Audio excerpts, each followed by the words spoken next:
Hi, everyone. Sorry for the delay. We just wanted to make sure that attendees had a chance to join the call. So without further ado, I'm going to begin our webinar on guiding companies through your sustainability journey. And just some housekeeping. So at the end of the webinar, there will be a Q&A session, and if you look at the bottom of your Zoom screen, there should be a Q&A box, and that's where you can type in all your questions. And so this is our agenda. So I will be doing an introduction by the UN Global Compact. The local network in Sri Lanka will also discuss their offerings, followed by the local network in India. And then we will have some company insights from Virtusa Corporation based in Sri Lanka, and then from the Mahindra Group based in India. And then we will have our Q&A session. So without further ado, I will begin. And so the UN Global Compact is based on our 10 principles that are based on human rights, labor, environment, anti-corruption. And these are based on UN conventions, all approved by the 193 member states of the UN. We have over 9,700 businesses that are committed to our 10 principles. That number today is actually closer to or has surpassed 10,000 companies, as well as 3,000 non-business entities in 160 countries around the world. And so we are really here to transform our world based on companies integrating the 10 principles and the Sustainable Development Goals into their core business practices and operations around the world. And so CEOs are understanding that it is their responsibility and the opportunity of sustainability based on our most recent CEO study and progress report. So they are in agreement that there is a need for a system refocus. 81% of them are taking action on the SDGs, and 77% of them see that there is an opportunity to build trust with their consumers.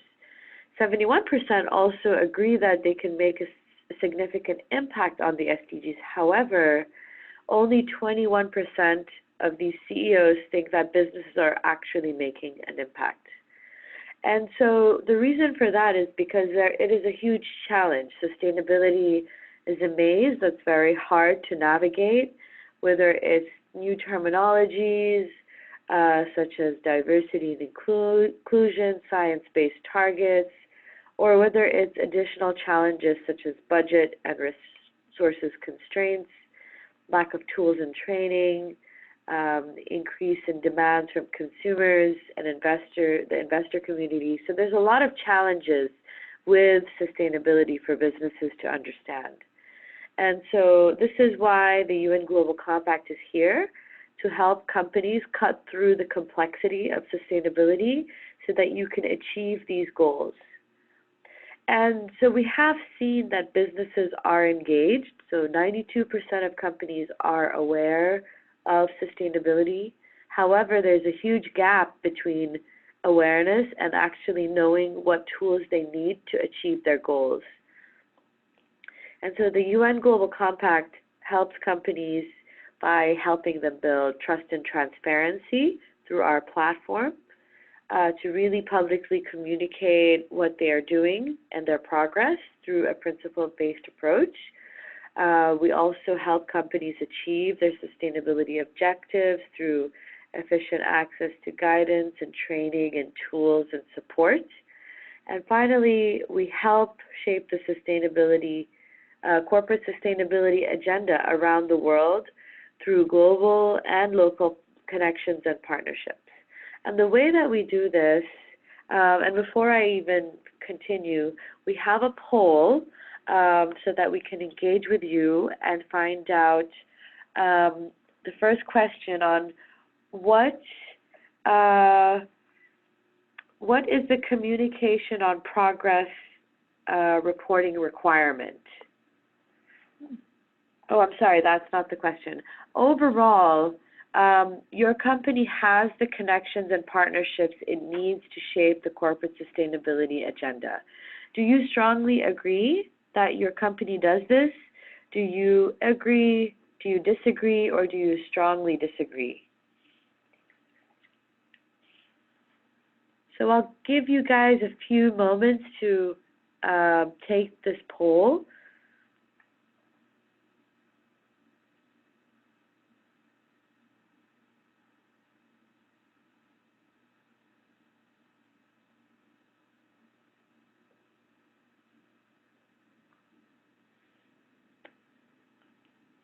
Okay, and it looks like most of you agree or strongly agree, which is great. And we will share the results now so that you may see the poll. All right. And so the way that we help companies really build trust and transparency, or why we do this, is because 84% of companies that actually join the UN Global Compact is for this reason. They want to really be able to share what they're doing and to build trust through public commitment. And so the way we help companies do this is 4 ways. The first is through their participant profile. We also provide media toolkits to our participants. We also annually recognize pioneers in sustainability from around the world that are really leading and taking charge within their company and their country, and then through flagship events and speaking opportunities. And so this is what a participant profile looks like. Companies are really able to, they're able to link videos of what they're doing through their profile. You're also able to highlight which SDGs your company is focusing on, and you're also able to link your social media to your profile, which is a great way to also generate traffic to your own website, because companies or people and investors are always searching our website to see who are the leading companies in specific countries, and so it's a great way to really do that through your profile. We also provide participants a media toolkit. This includes press release key messaging, social media guides, different logos that you may want to use. And then this is an example of some of the SDG pioneers that were recognized in last year. And again, so these are individuals who are really championing sustainability, not just within their company, but they're also mobilizing companies around them or in their ecosystem for good. This year we recognized pioneers under the age of 35, so they were young SDG pioneers, and we recognized them here at the UN General Assembly. We also recognized them in the middle of Times Square in New York. And they were also invited to some very high-level events, such as the Climate Summit, where it was a very, very high-level event with heads of state and some of the highest engaged companies that are doing great work with sustainability for climate action. These are just some of the examples of events that companies get invited to. For example, this year we held the Secretary General's Climate Summit. There's also the UN General Assembly, where we host the SDG Business Forum. In October next week, or in 2 weeks, we will be hosting an SDG Investment Forum in South Africa. It is the second one that we are hosting, and the first of its kind around the world. There will also be the UN Forum on Business and Human Rights taking place in Geneva. And then we have multiple Making Global Goals local business, and we will be possibly having one in the East Asia region next year. And then next year we will also be hosting our 20-year anniversary Leaders Summit, and that will be taking place on June 15th and 16th here in New York. And so if you are a participant or a signatory of the UN Global Compact, you will be invited to attend this event. This event will be our largest event yet. And here we have another poll.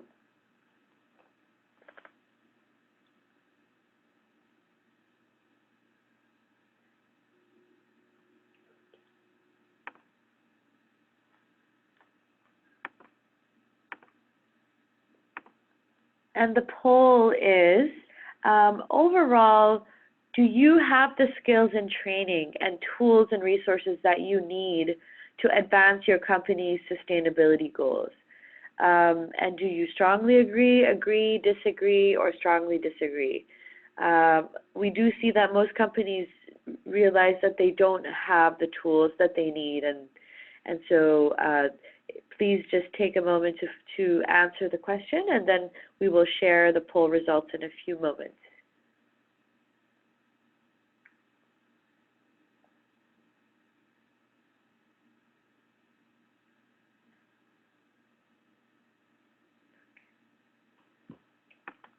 All right, so it looks like there are still some of you that agree, which is great that you have these tools, and there are a few of you that also disagree and strongly disagree. All right, and so this is how we really help companies achieve their sustainability objectives. We provide them efficient access to guidance, training, tools, and support. And this is because 63% of companies that join are joining for knowledge on translations for how to integrate sustainability into their operations and supply chains. And so this is just an example of some of the reports and the guidances on our library. We have thousands upon thousands of guidances, and these are just some of the most popular ones. For example, integrating the SDGs into corporate reporting, or the SDG Compass, or our progress report. We also provide tools for companies to really help assess where they stand and how they can improve. For example, the WEPs Gender Gap Analysis tool is a great tool for companies to really see where they stand on gender equality and how they can advance.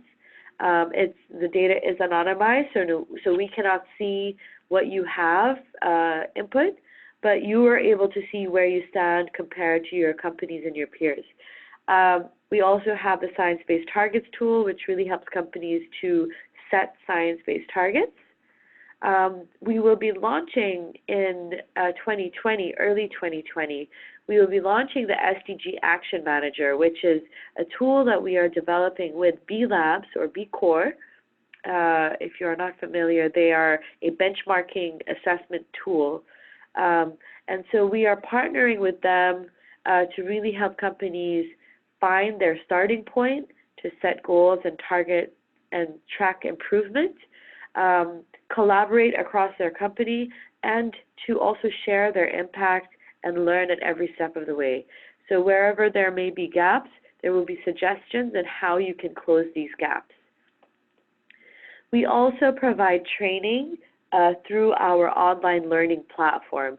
So if you are at the participant tier at the UN Global Compact, you will have access to virtual sessions, e-learning courses, and an online community where you will be able to have access to a global community of like-minded professionals. The really great thing about the Academy is that with your one-time annual fee, everybody in your company will have access to the Academy. So whether it's 10 people in your company or 100,000 people in your company, they will all have access. And it's a great way for teaching your company at different levels of whether it's the C-suite and executive management, or whether it's the working level. Everybody will have access to be able to learn a bit more about what sustainable businesses are, And these are just some of the examples of the trainings that we have to offer. So we have, for example, 3 steps to integrating the global goals into your business, how to set science-based targets, addressing the gender pay gap. We also have a really great 30-minute e-learning tool, which is great for, again, other parts of your company to really understand what are the SDGs and what is sustainability. Basically, Sustainability 101. And how we are really going to be driving impact to get to these tipping points is through our 4 global impact initiatives. We have already launched the Young SDG Innovator Program, which is, again, for employees under the age of 35 that are put through a mentorship program where they are able to build products and services based on the SDGs. We have just announced the launch of the SDG Ambition Global Impact Initiative.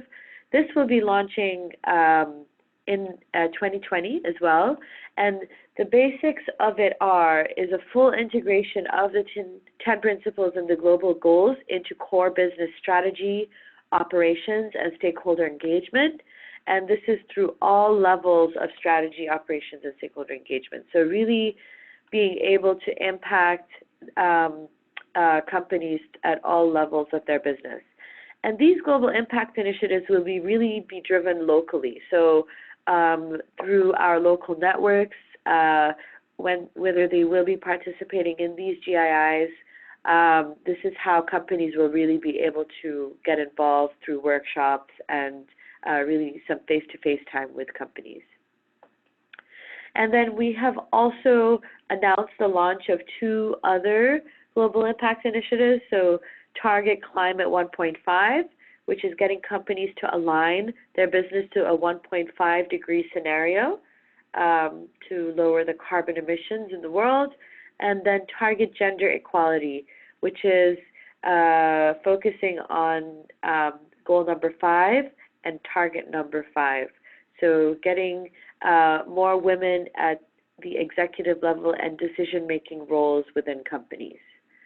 And we help companies shape the corporate sustainability agenda, particularly through, and before I continue that, we have another poll.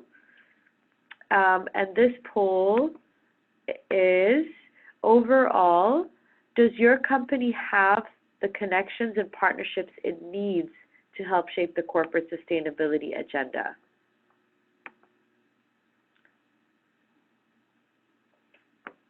Do you strongly agree, disagree, or strongly disagree?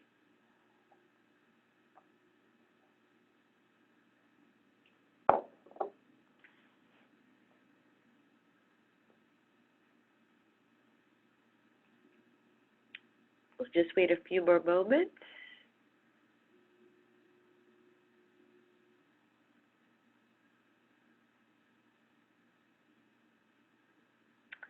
Okay. So it looks like quite a few of you agree and a few of you disagree. And the way that we really help companies locally and globally shape the corporate sustainability agenda is through our action platforms, which are basically global working groups that are multi-sectoral. So even governments are involved, other UN agencies are involved, many sectors of the private sector are involved, and they take a deep dive on some of the biggest issues around the world.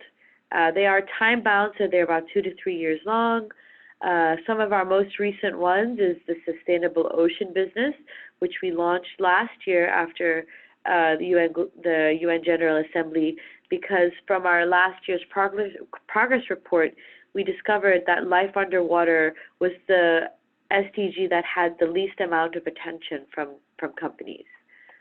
And so with these, we formulate around the world on an annual basis global and local connections and partnerships through over 1,500 awareness raising and capacity building workshops. these engage in at least 14,000 companies and create about 4,000 public-private partnerships with companies. These have also resulted in about 200 policy dialogue initiatives annually that involve about 6,000 companies in policy discussion with local government. So really helping to move that sustainability needle forward in a local context. And so how are we impacting the UN Sustainable Development Goals? So there has been progress in the last 25 years. So about a billion people have been lifted out of extreme poverty. Access to electricity has doubled. Carbon dioxide intensity has decreased, and maternal and under 5 mortality rates have decreased by 50%. There has also been a decrease in fish stocks, or the stabilization of fish stocks, and there have been improvements in gender equality. However, we are realizing that it's not ambitious enough. Based on the recent IPCC reports, we do need to reduce our global warming levels to 1.5 degrees. The gender gap is still 200 years away from being at parity. There are 8 million tons in plastics entering the ocean, and if we continue at this rate, there will be more plastic in the ocean than fish by 2050. Millions of species are facing extinction, and there are over 115 million children involved in child labor. So we need to step up our actions. And even though companies are saying that 81% are taking actions on the SDGs, it's not ambitious enough, and it's not extending across their supply chains. It's not extending across all functions of the business, and it's not being scaled at a global level. And there is untapped SDG potential. There is a study done by Better Business, Better World, where they found that there's a $26 trillion market opportunity just shifting to a low-carbon economy. And $5 trillion of that opportunity is in Asia alone. And 230 million jobs are in Asia alone. So there is definitely a huge untapped opportunity available for the private sector to really grow their business in a good and sustainable way. We are also seeing that there are improved financial indicators for companies that do incorporate sustainability into their core business.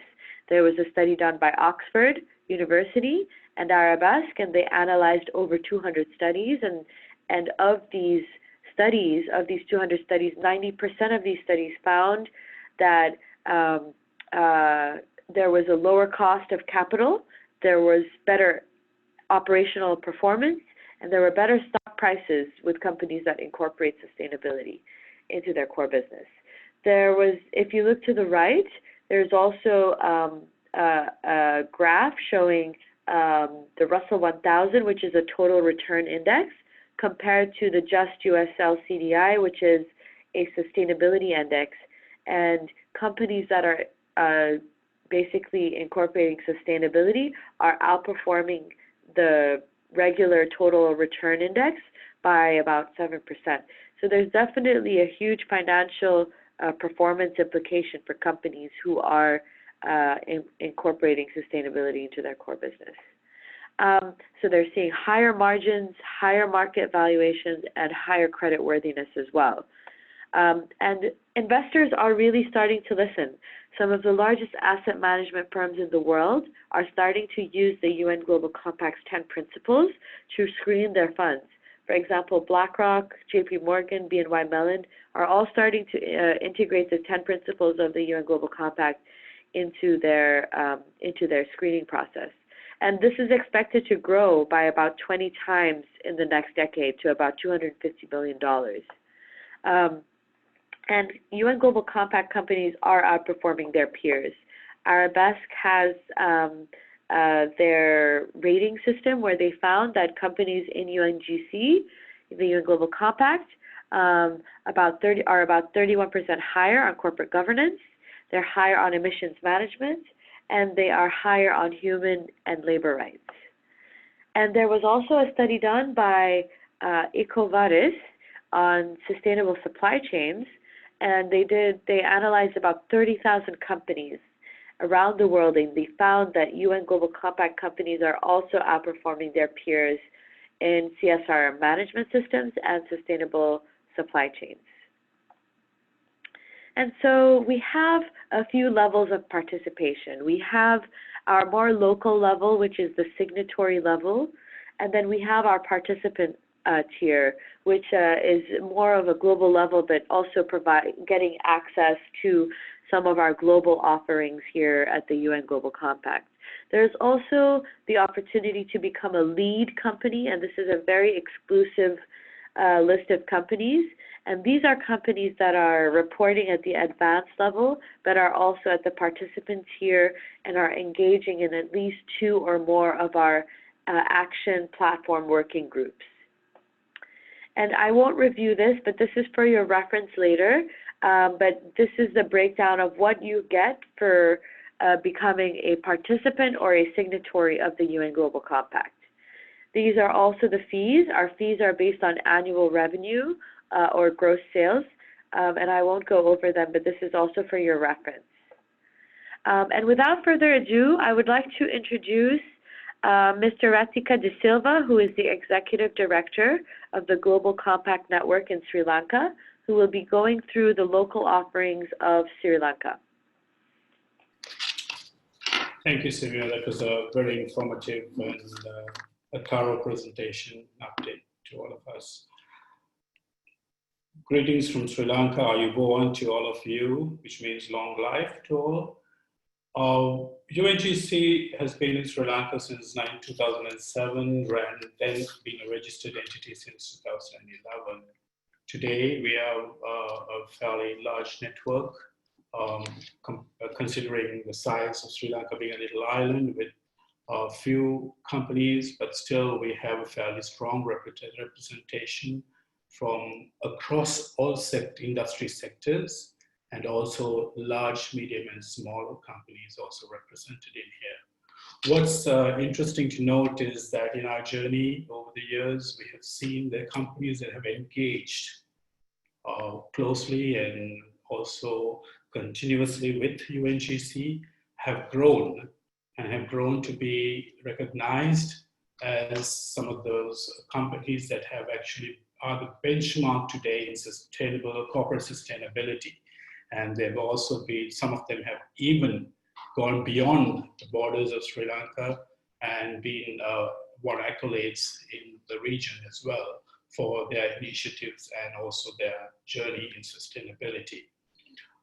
We've also been able to be an influencer to many other areas for partnerships, as well as even influencing the Colombo Stock Exchange to join the stock exchange, sustainable stock exchange network, thereby making it a lot more, getting the stock exchange also to drive sustainability amongst the corporates in Sri Lanka. So today we find more and more companies really shifting to understand and establish and embrace the 10 principles into their business strategy.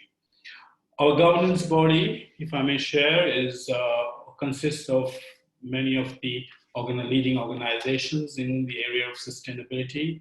They have also been engaging with UNGC Sri Lanka over time, and we see this changing also as we go along.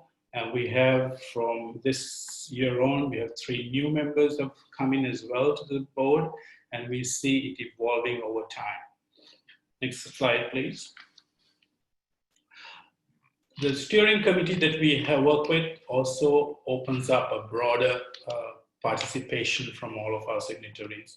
And in here, it is more operations running or heading and working towards the focused areas that we have decided upon for each year, or sometimes some of the focus areas we will be looking at, depending on the roadmap that has been developed, could be for more than 1 year or a longer period.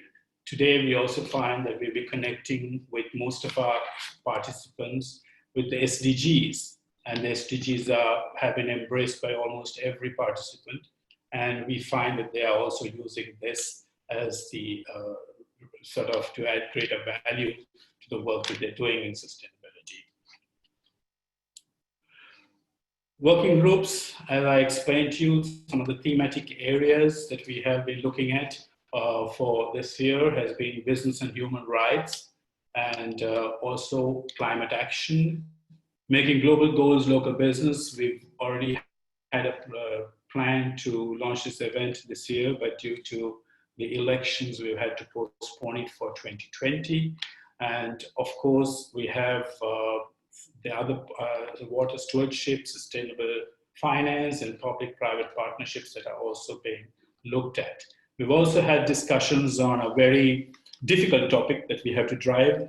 I think it's difficult in every geographic area, but is anti-corruption. We find that every local network finding this to be a difficult topic to drive, but we are looking at doing this also starting next year. Next slide, please.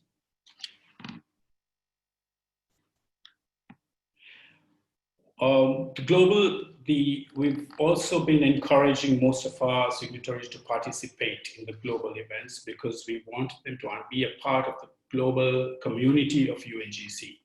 And many have done that, but what we are planning again for 2020 onwards is to see greater participation, because we would like the local signatories now to migrate also to the global network, to interact with the global network, to learn, to share, and to also be a participants in all these programs that we are offering, because there is great value in this. And the topics that have been discussed here are at a much higher level, and we would like them also to understand the bigger picture on these topics and understand what kind of role they could be playing beyond what they are doing today.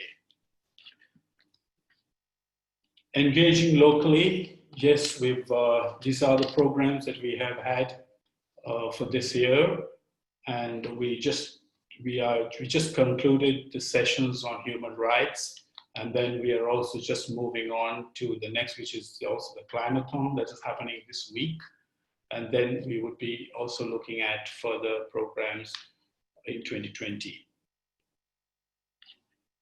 Thank you very much. This is what I have for you, and any questions would be answered as well. Yes, we will save the questions for the end of the session. And so without further ado, I would like to introduce Mr. Kamal Singh, who is the Executive Director of the local network in India. So, thank you, Tina. Really sharing a lot of insight as to how companies around the world can benefit immensely through the network of Global Compact all across geographies. In India, we have been founded as the same time as the Global Compact Network New York, and we are perhaps the oldest body, and we have nearly now 640 organizations which are part of this initiative, both business and non-business. And we are also one of the quite active network globally, where we are working in tandem with all the stakeholders, right from business to non-business to academic institutions. And also we have a very key objective while initiating any dialogue here is to become responsible business, keeping in mind the sustainability metrics and also the core principle of UNGC, the no one leave behind. All the activities have been organized or will be organized going forward. But some of the goals that we are focusing here in India, keeping India geography and the scale in mind, is about water and sanitation, gender equality, quality education, health, and also the supply chain consumption. We have just started working on this, and most important business on which aim is to work on peace, justice, and strong institutions. So creating a knowledge repository from all sources from all over the world and share that knowledge repository with all our member companies, whether they are in form of research, they are in forms of publication, they are in forms of seminar proceedings through this APRC. And we will also be able to conduct a large amount of capacity building program going forward. And here, India being such a large country, so we have recognized the need for leveraging technology, because every state of India is so big. Here, everybody would like to reach out. So we thought technology will leverage, and we have also value proposition, and locally we have offered to our member companies the participations, getting the newsletters and other programmatic intervention outcome reports, and also opportunity of contributing as a resource person, and also being part of core committees where one can help and support this cause. And equally at the same time, we have started now setting up chapters at the regional levels. So these regional chapters will also help us in achieving the SDG targets. Next slide, please. Yeah, so today in India, I would like to happily share with you that companies are coming on board very happily, and all the initiative of the government, whether they are national guidelines or voluntary guidelines or business responsibility reporting, or latest is the SEBI guidelines, they are almost aligning itself with the issues that UNGC is advocating globally. And our Department of Public Enterprises also issued guidelines to make sure that the CSR, which is an act in India, can also be aligned with the achievement of the SDG targets. Next slide. So here we have the fee structure, which already most of you must be knowing, but now as per the new business model, companies who have got the revenues over $1 billion will be directly paying the fee to DCO, and company under 1 billion, the local network, in our case, India, will collect. And this chart is really give us the size and the scale and the level of engagement, whether signatory or participant, the tier wise they can pay as per their choice. Next. Key benefits to member in India, apart from having the value proposition from GCO, which Amira very ably has shared, which are much more bigger and better than last time. And here we have a newsletter which brings out complete details about what the activity that is Global Compact we are doing. We are conducting a lot of programs, capacity building, whether the program helping companies on filling up the COP, or whether it is the program on how they can align their business goal with the SDG, or even how to make them more responsible company. All these programs are being conducted all over India now. And we also are helping to government on public policy support, especially the advocacy I am referring to. And we are, everything that we are doing, we are bringing out the outcome report, and those outcome report are also shared with our member companies. Once some of them are not able to attend those programs, so they can get the information through outcome reports. We also have opportunities of our members participating in leadership and governance of the network through member of the governing board, or through being the member of the task force, or through some of the program lead or a core committee member. All that is happening in India as far as India is concerned.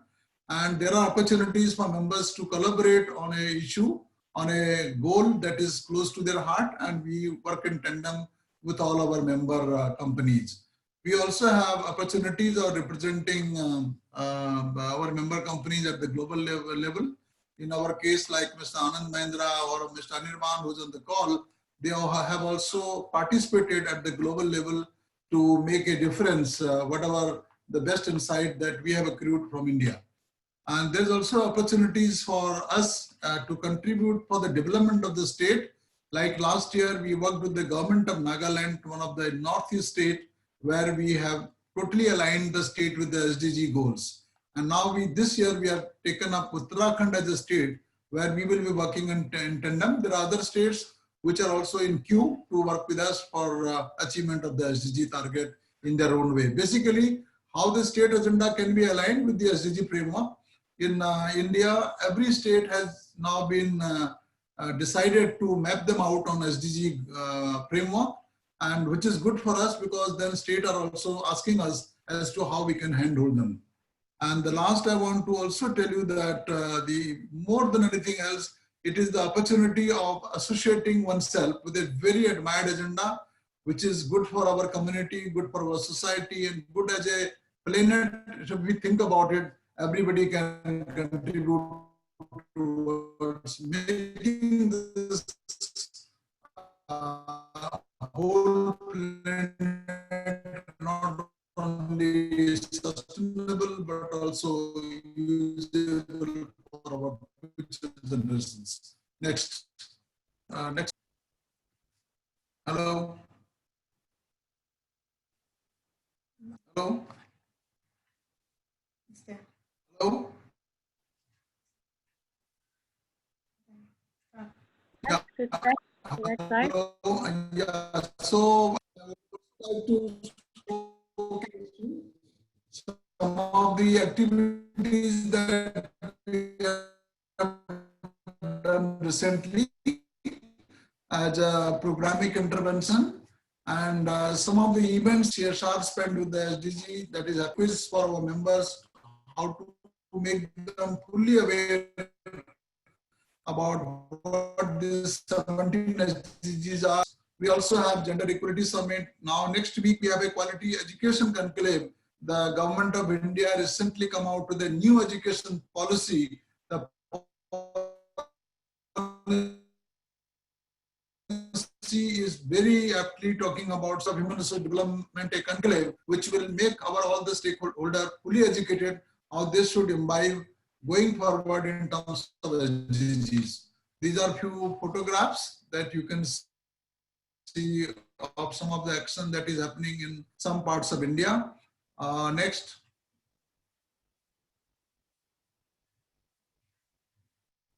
Next slide.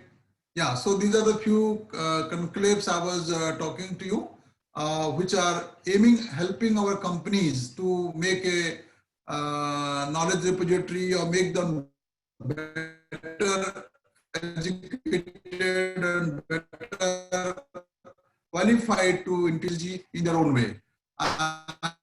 And more than one way, we are trying to help now even government to facilitate in terms of the capacity building. We have started working with the states like Delhi government, where the Delhi government is saying about Delhi state, I'm referring to knowledge repository or education around happy schools that is happening very successfully. So these are the few inputs from the local network India, and we'll be happy to answer any questions if there is any. Thank you.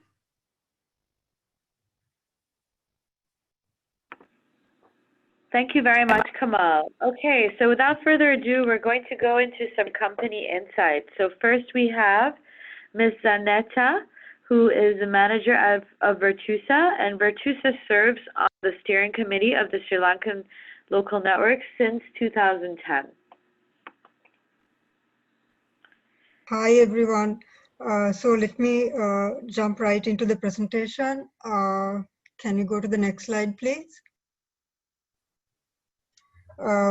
So Virtusa Corporation is a global provider of digital business strategy and engineering services. And we are headquartered in the United States and have operations in 19 countries with around 21,000 people around the globe. So let's go on to the next slide, please. Vatisa joined UNGC in 2008, in the same year that we started our sustainability journey. And we are on the board and the steering committee of UNGC Sri Lanka. From Vertisa's side, the greatest benefit we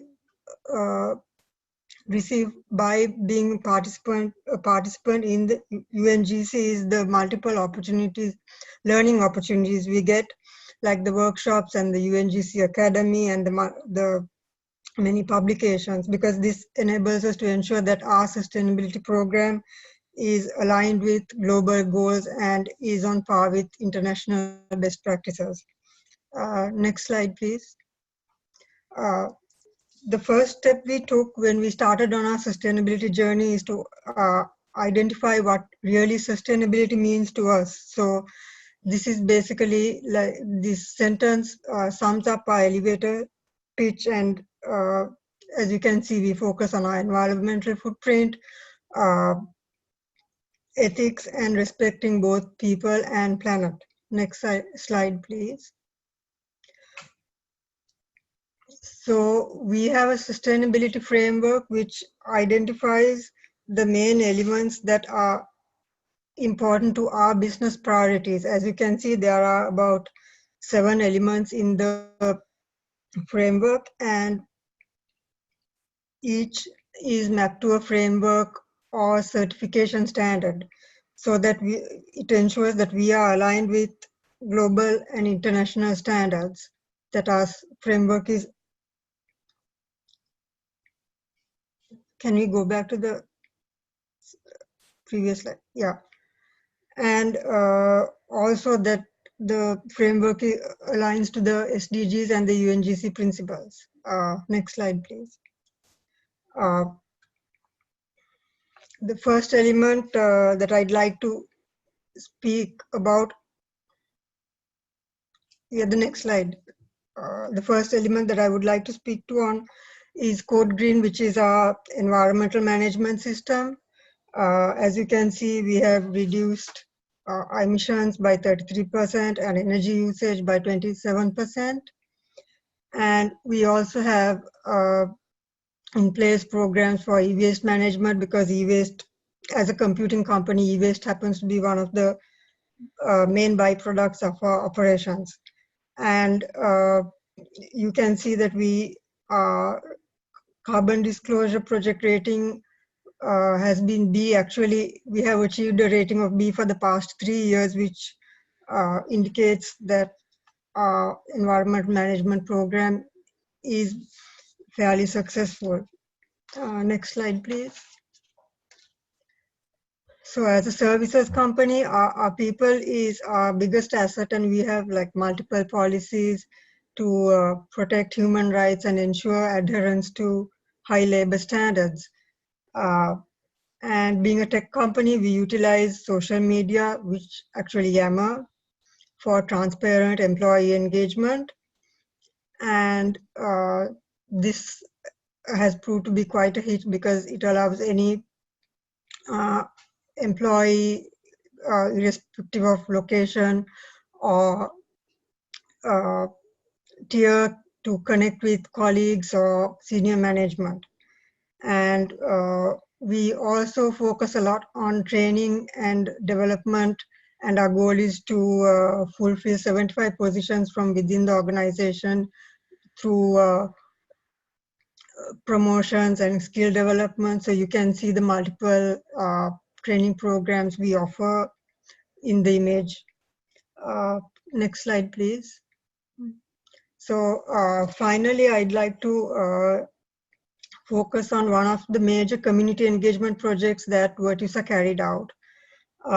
As you may know, there was an ethnic conflict in Sri Lanka that lasted almost 30 years, and it ended in 2009. When it ended, national reconciliation was a priority, and the government wanted the private sector to collaborate and build a lasting peace in the country. And one of the main priorities was the reintegration of around 12,000 ex-combatants with civil society. These ex-combatants range from age 14 to 60 and had varying levels of education. So it was very important to provide them with the skills and training that they would be able to obtain to start a new life. And Virtusa was one of the first companies to volunteer and collaborate with the government. And we provided support in two ways. The first was we used our digital engineering skills and developed a software system to monitor the rehabilitation progress and map the training programs with the individual training needs of these rehabilitees. So the software solution allowed them to keep track of all the training programs available, the training preferences, and whatever other information that had to be included, and monitor the rehabilitation progress. The other way we assisted the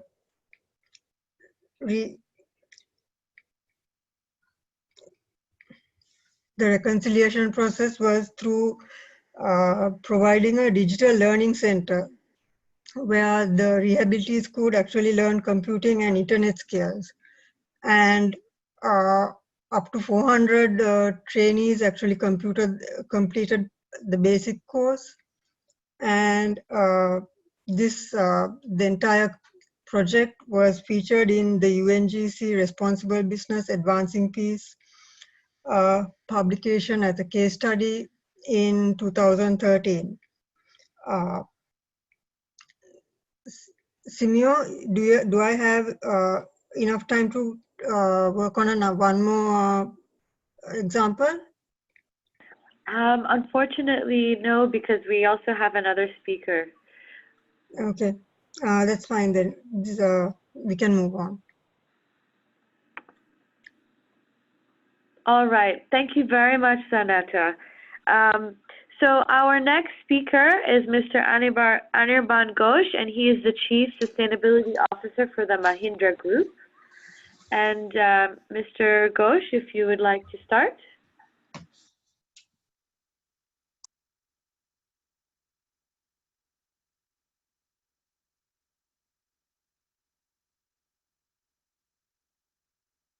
Right. Can you hear me now? Yes, we can. Thank you. Thank you very much. Thank you for giving me the opportunity to speak at the webinar. Mahindra is delighted to be a part of this conversation because our engagement with GCNI, Global Compact Network India, is quite deep, and we find a lot of value in engaging with conversations hosted by GCNI here in India. What we really value are the conversations, especially on SDGs, and getting organizations together to work on the SDGs, both individually and in a collaborative manner. One of the most successful programs that we've seen on ground on GCNIs was titled, on SDGs, was titled Leveraging CSR to Achieve Sustainable Development Goals.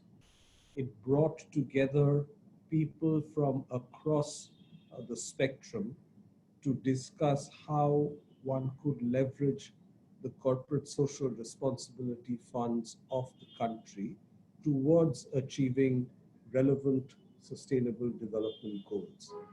This is just an example. It's an example of the wide variety of engagement platforms that the UN Global Compact Organization curates here in India, and which gives organizations such as the Mahindra Group an opportunity both to learn and to share.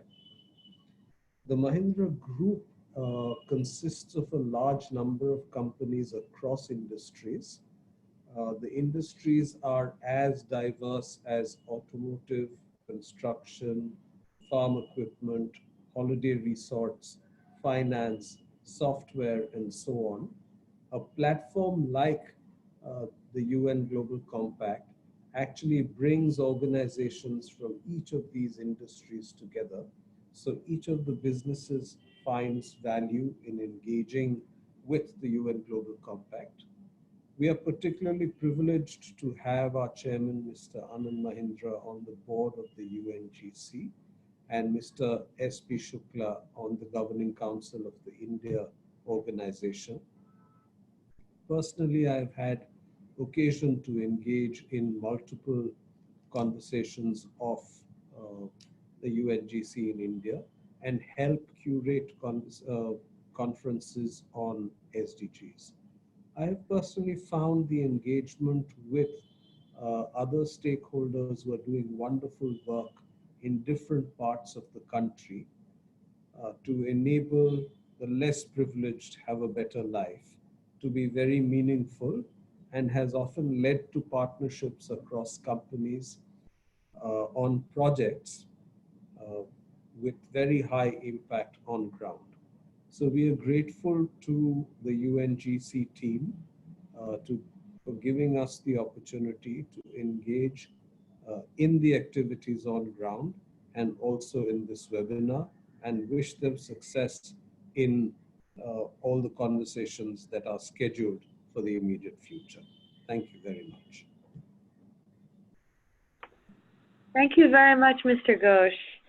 All right, so without further ado, if there are any questions, we would like you to please click on the Q&A box at the bottom or top of your screen so that you may ask, type in your questions and we will answer them on the call.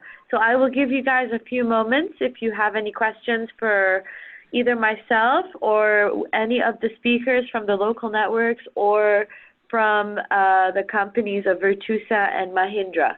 Thank you so much.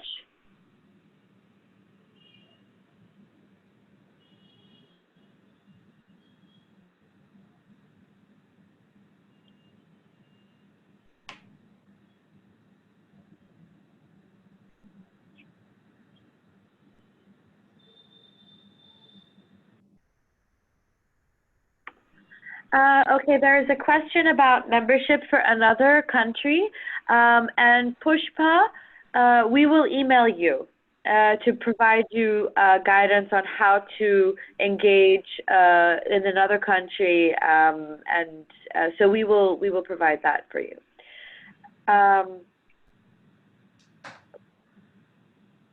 All right, and there's another question for the participant profile. Is it for the company or the leader from the company? The participant profile is for the company, so you will be able to have, I mean, this is your company's profile. You can highlight a leader from the company if you'd like. We have some videos of, for example, global goals in action, where we've interviewed some leaders in certain companies, and they like to feature those videos on their profile. But it's up to you on what kind of media you would like to publicize. But it is for the company.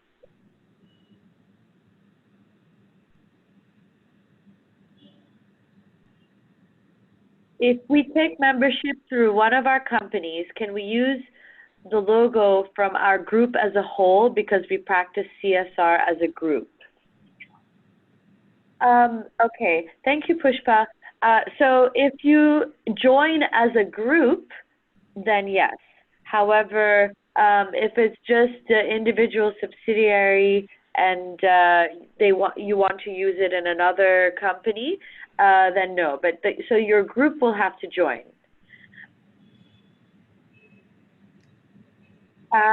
There's another question about sustainability report. Do you mean the logo on the sustainability report? If you're talking about the logo on the sustainability report, Again, it would be if you're a group, the parent company has joined, then yes, you can apply to use the logo on the group sustainability report, which can also be used with all of the other subsidiaries.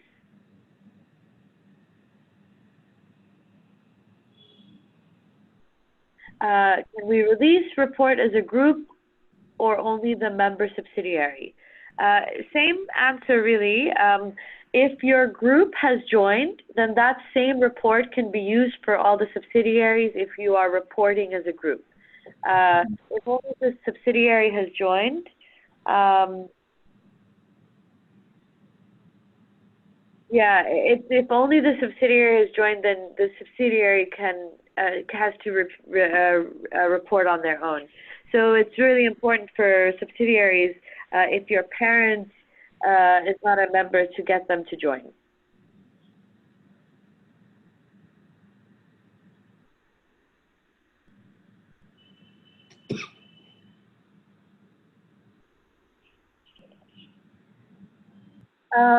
We also have a question on how do the 10 principles and the SDGs connect. So the SDGs, the Sustainable Development Goals, are basically key performance indicators for the world, so for all sectors in society, including business. And so if we achieve the SDGs by 2030, then we'll have created a more just and peaceful and healthy world while leaving no one behind. The 10 principles are more values and norms that'll guide our actions while we work to achieve the SDGs. So as an analogy, think about when you were a student. Your goal was to get good grades, but we all know that we shouldn't cheat or bully others to get the grades that we want. All right. There's a question on what is the fee for the academy. So the academy is included as part of the participant fee. So if you pay the participant fee, then you will have access to the academy. And again, the academy will provide you access to all of your employees who have an email address. Mm-hmm.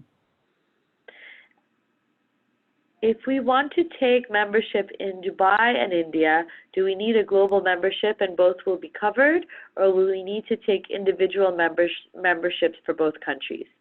So it will depend on where your parent company is. So for example, if your parent is in India, you will pay depending on which level of engagement. If you want to be a signatory, you can pay signatory and engage locally. If you want to be a participant, you can pay at the participant and engage globally. And then if you are a participant, then there will be a small subsidiary fee in Dubai. And so it's a very, very small fee compared to also becoming a participant in Dubai. So for example, if you join as a participant in India and your subsidiary is in Dubai, and they can become a participant with a very, very small fee compared. So you have a global fee and then you have a smaller local fee. Great. Are there any other questions for any of the other speakers on their experience or any of the local networks?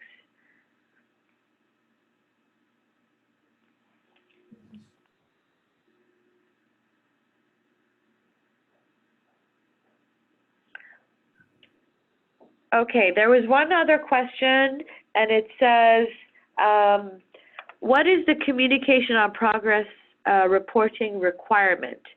So submitting an annual communication on progress, or a COP, is really at the heart of your company's commitment to the UN Global Compact, and it really provides valuable information to your stakeholders. So the overall format of the COP is quite flexible, and we can have, and COPs can be prepared in any language, so long as they meet the minimum requirements, and those are identified while you're filling them out. We also collaborate with other frameworks, for example, the Global Reporting Initiative, GRI, to really ensure that the standards are aligned to global standards, and that meeting the requirements is one framework that helps you to comply with other requirements.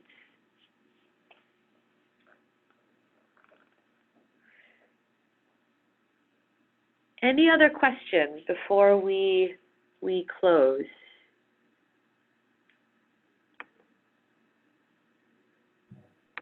All right. Well, if you do have any further questions, please feel free to reach out to myself